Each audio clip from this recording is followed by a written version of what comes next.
buenos días. Nos encontramos en un espacio para dialogar y para conversar, en una entrevista con Nidia Pesantes. Ella es representante de la Organización de Naciones Unidas Mujeres en Bolivia, y con ella queremos conversar un tema que nos parece fundamental para la sociedad boliviana, que es el tema de violencias de género y feminicidios, un tema por demás sensible, Nidia, y preocupante también.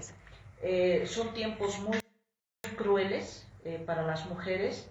En estos primeros 5 meses solamente de este año, son 4 decenas de mujeres que han muerto en manos de sus esposos, de sus novios, de sus ex esposos, exnovios, parejas circunstanciales, etc.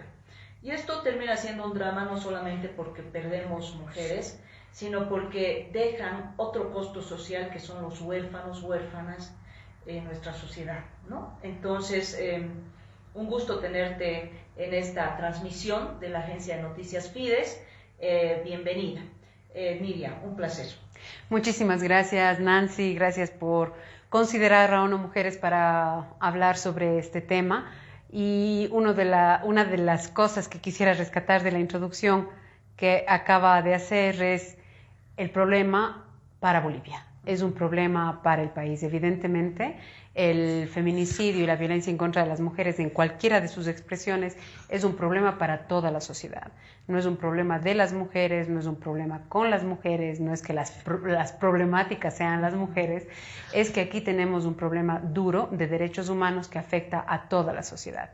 Mientras continúe la violencia en contra de las mujeres, las posibilidades de desarrollo de cualquier país, por eso también de Bolivia, están comprometidas. Nidia, usted debe conocer que en casi una década de la promulgación de la Ley 348, que es la ley contra la violencia hacia las mujeres,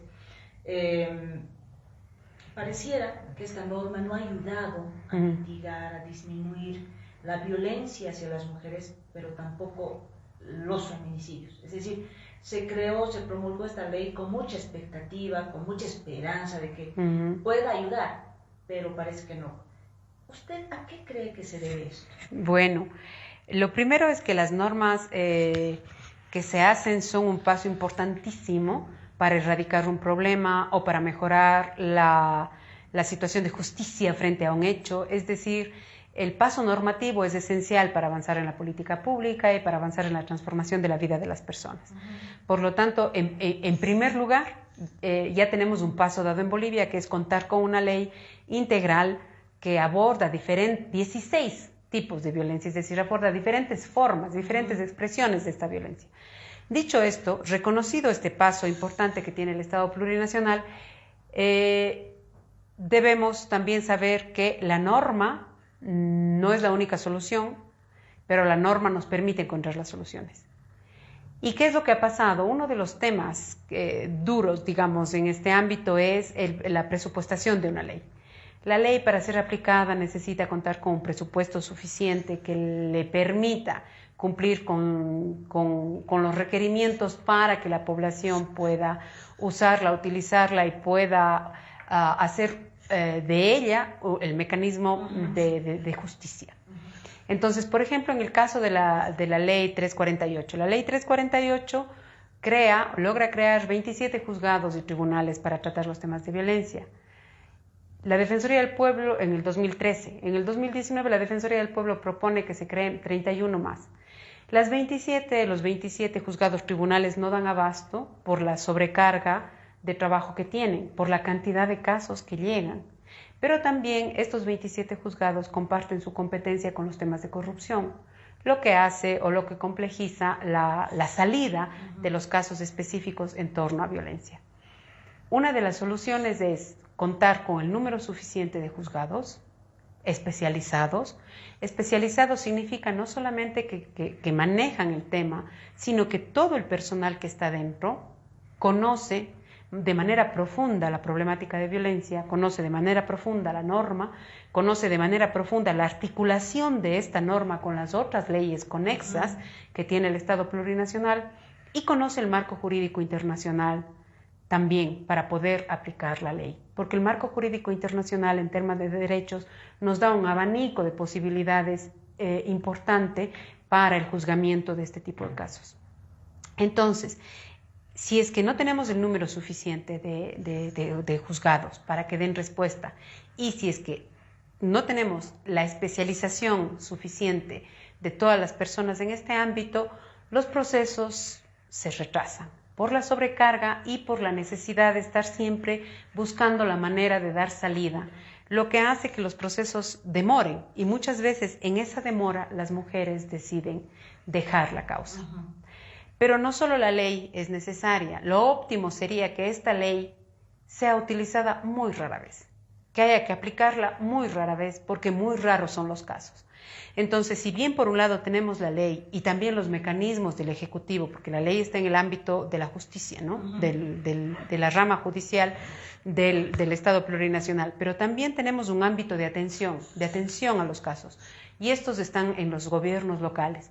Entonces es importante que asimismo los SLIMs tengan el personal suficiente, no estén divididos para atender varias problemáticas, sino el de los derechos de manera integral, el de las mujeres, que tengan personal especializado. Eso no significa que hay que cambiar el personal que está ahora, sino formar, y los que ya están formados, profundizar y sensibilizar y hacerles parte de los agentes de cambio.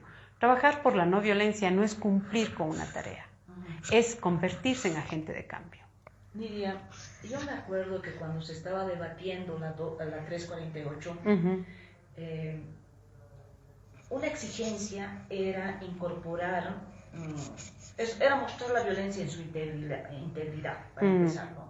Pero un debate era sobre que no se asignaban recursos económicos. En realidad, creo que después vino una reforma a la ley para incorporar recursos económicos. Entonces, el hecho de que desde hace 10 años se haya establecido que se tienen que crear los juzgados especializados, que haya más formación en fiscales y que tengan un nivel de sensibilidad sobre la problemática, que se creen más servicios legales integrales en los municipios, pero además que contemos con más centros de resguardo a las mujeres cuando éstas tienen que salir de sus casas huyendo y tengan un refugio. ¿Usted siente, usted ve, usted percibe que no habiéndose logrado implementar plenamente la ley, porque eso es lo que está demostrando, denota una voluntad política o no hay mucha voluntad política ya a casi 10 años de vigencia de la norma?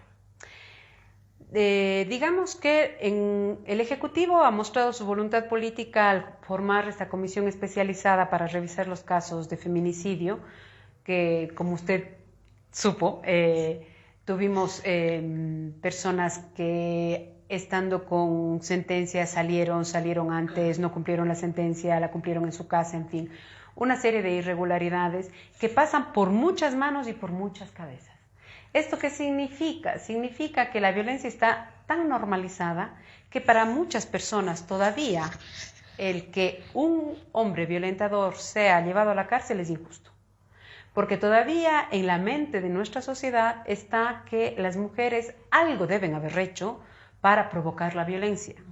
Todavía se piensa que la violencia no es un instrumento de poder de los hombres sobre las mujeres, sino es producto de una provocación, entre comillas, de las mujeres a los hombres que les sacan de quicio de sus casillas y después los pobres hombres van a parar a la cárcel.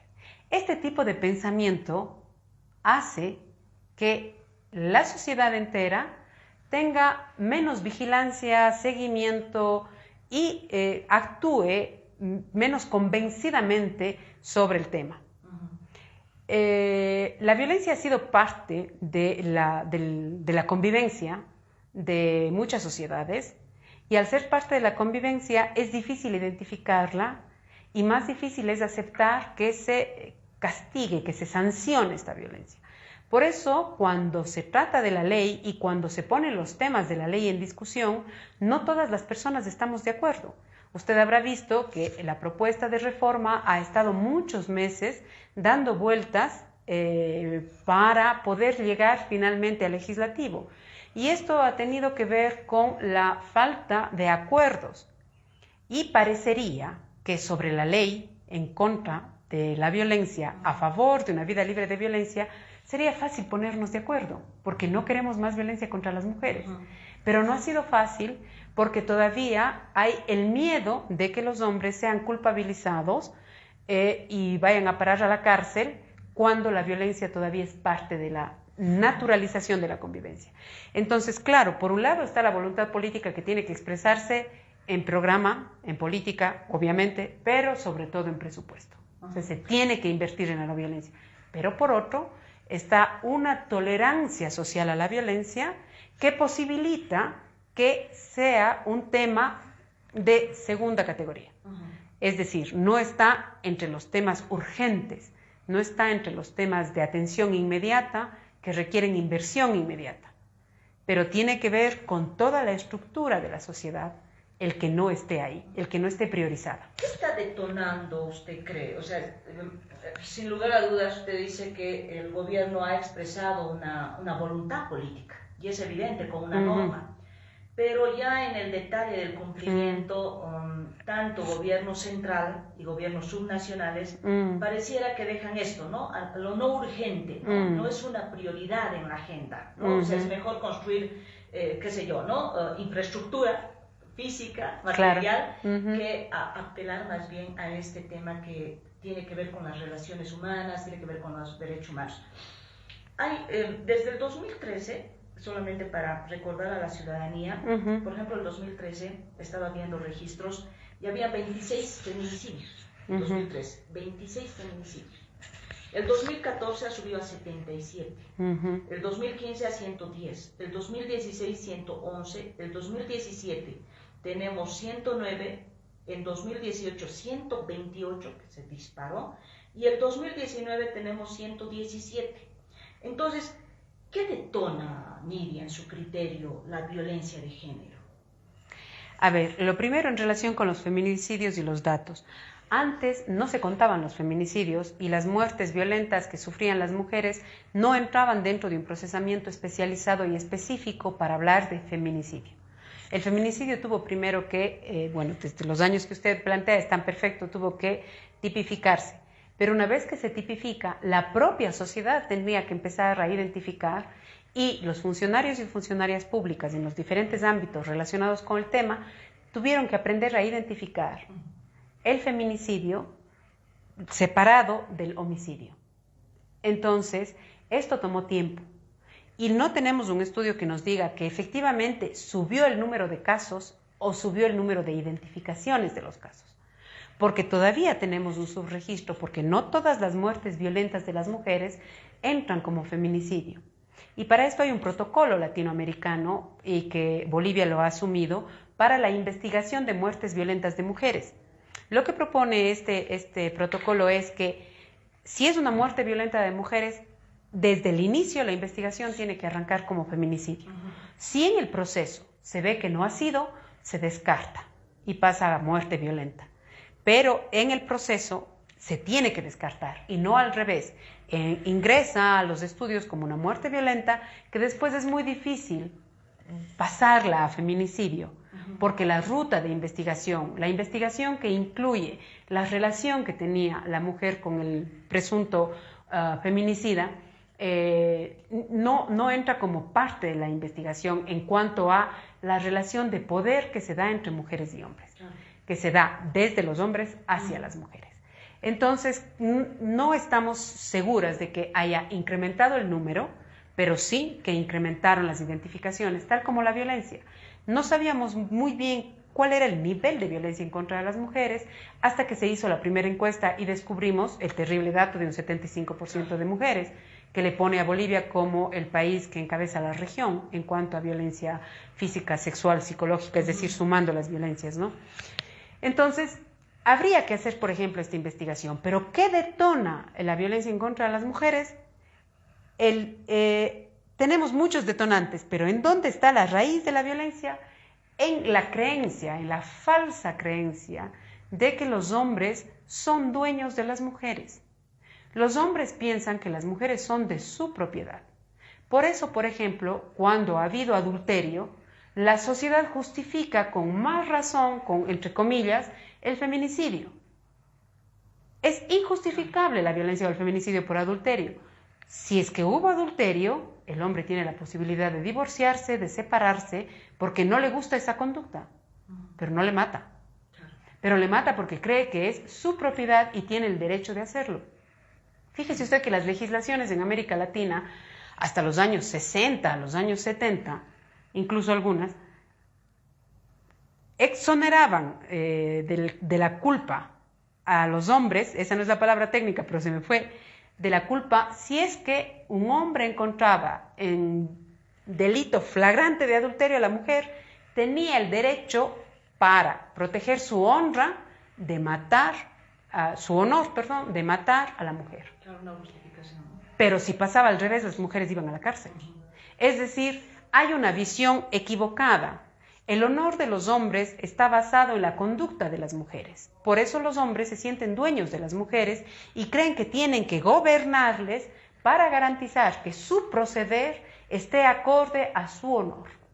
Esto es terrible, porque ahí se justifica cualquier tipo de violencia y se acepta que los hombres, entre comillas, disciplinen a las mujeres. Lo que es inaceptable, porque una relación de pareja no debería estar mediada por este tipo de creencia o de comportamiento, de actitud y de conducta. ¿Cómo avanzamos para cambiar eso? Es decir, en la educación, ¿por dónde, así de manera puntual, por dónde avanzamos? Porque sí, hay una sensación de que como que la cosa no cambia. Retrocede, ¿no? O sea, retrocede. Más allá de los datos que le daba, se pareciera que la violencia de género, o sea, se está exponiendo más, es más exponencial, más brutal, más dura, ¿no? Eso sí, los niveles de crueldad de lo que se ha registrado son cada vez mayores y eso aterra porque no debería ser así. Se supone que la sociedad estaría evolucionando y la evolución de una sociedad debería estar marcada por su capacidad de convivencia pacífica, armónica y en el pleno ejercicio de derechos. Es decir, todas las personas ejerciendo sus derechos, conviviendo, desarrollando sus máximas potencialidades y haciendo de este país y de las sociedades en general de otros países, países desarrollados, países con buenas prácticas, países cuya población se siente feliz de ser parte de ese país. Entonces, el hecho de que tengamos esos niveles de crueldad da cuenta de que esa evolución no se está dando. Casi. O sea, no estamos avanzando como especie humana a estadios mayores y mejores de conducta, de comportamiento, de pensamiento, de acción, sino al contrario, vamos retrocediendo y nos vamos volviendo cada vez más crueles y faltos de empatía. Mujeres y hombres, pero sobre todo los hombres en relación con las mujeres. ¿Dónde tocar el punto? El problema con la violencia es que tiene varios puntos que hay que tocar al mismo tiempo. Uno es, vamos a empezar por el punto 1, el propio ser humano, la propia persona.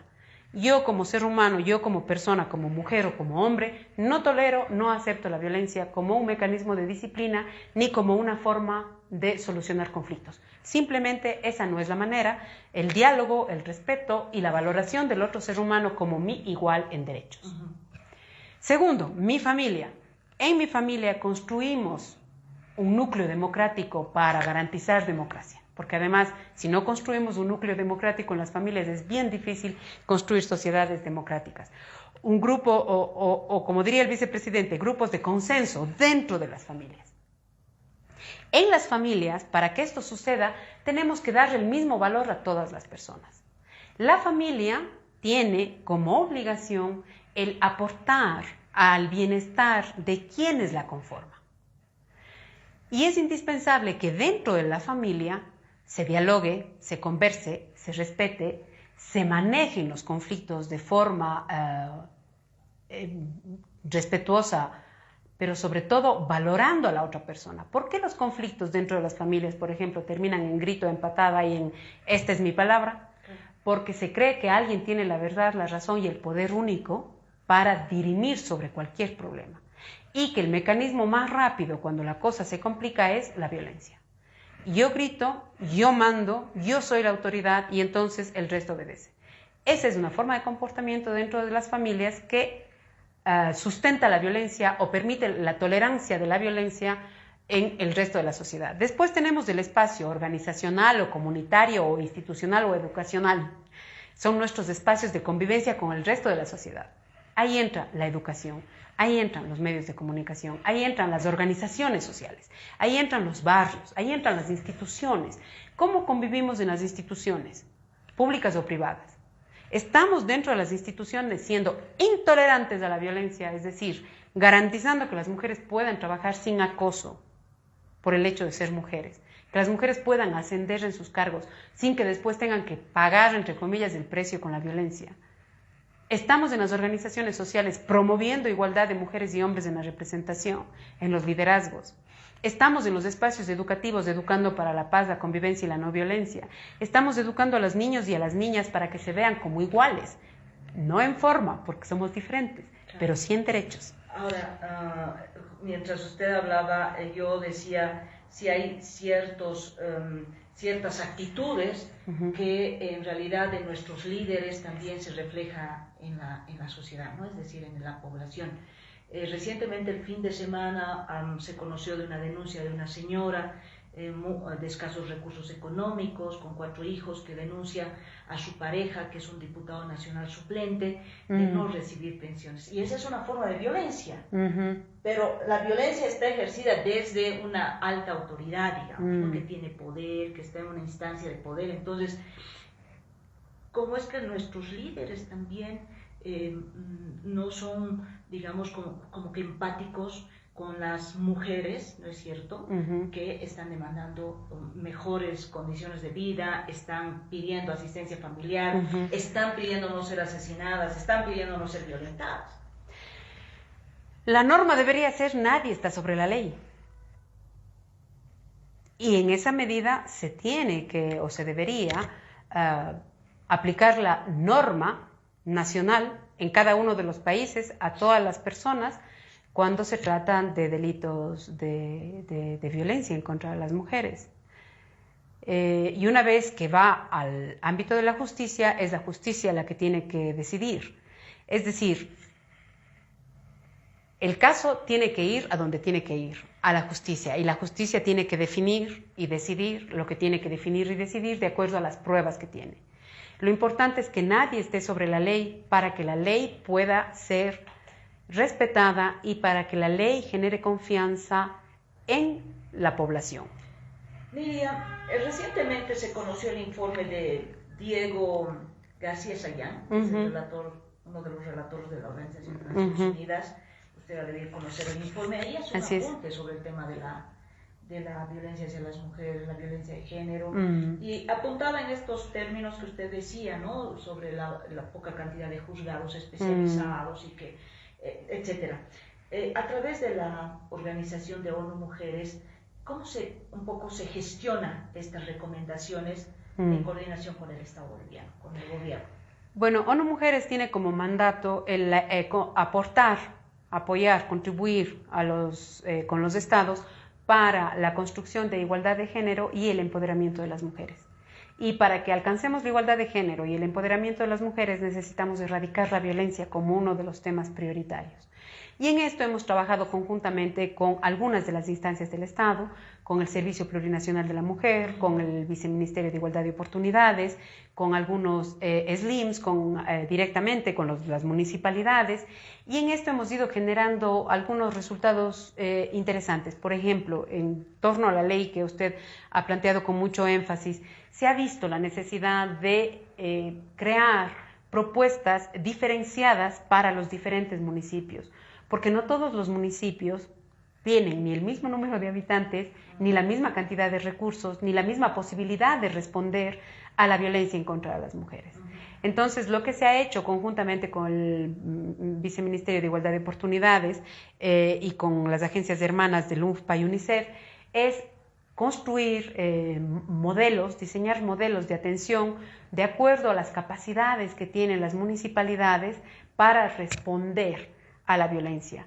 Hacer mancomunidades, por ejemplo, en las zonas rurales, de tal manera que pueda haber mejor servicio para las mujeres que están en los lugares alejados.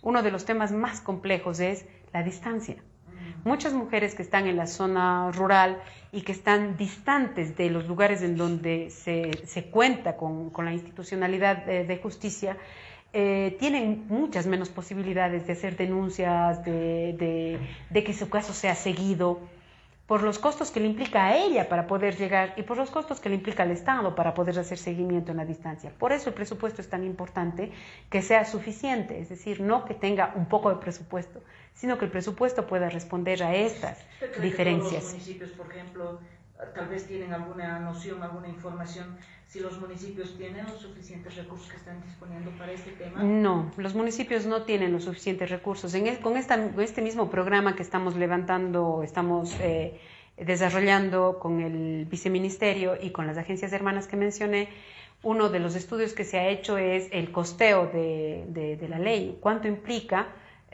aplicar la norma considerando todas las aristas que la norma tiene para poder ser aplicada de manera efectiva?